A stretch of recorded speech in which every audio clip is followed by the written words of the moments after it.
Bulan Ramadan menjadi bulan yang penuh berkah untuk pembuat cincau. Usaha cincau rumahan milik Mardiah misalnya, yang mensuplai cincau ke hampir semua pasar di Palembang. Mardiah mengaku usaha cincau ini hanya dilakukan saat Ramadan di rumah kayu berukuran 10 kali 15 meter. 300 box cincau per hari terjual selama Ramadan dengan harga Rp20.000 per box. Bahan cincau yakni daun cincau didatangkan dari Jawa, yang dibeli seharga Rp50.000 per kilogram.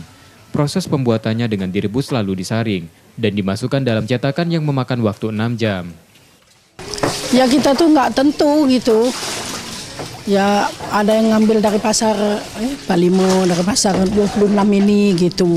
Nanti kalau dia sudah habis baru nyetor kayak gitu. Banyak yang ngambil. Kami buat cincau itu kadang 500 box lebih.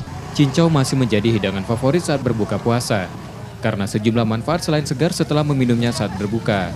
Iya, dek ini apa untuk seger-segeran sore ya. Biasa cincaunya dibuat biar seger dibuat campur ya cincau buat pakai es.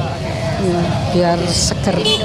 Usaha ini sudah ditekuni Mardiah selama 20 tahun selama Ramadan dan meraih omset hingga puluhan juta rupiah. Reski Oktora, Rizky Nurmizan, Kompas TV, Palembang.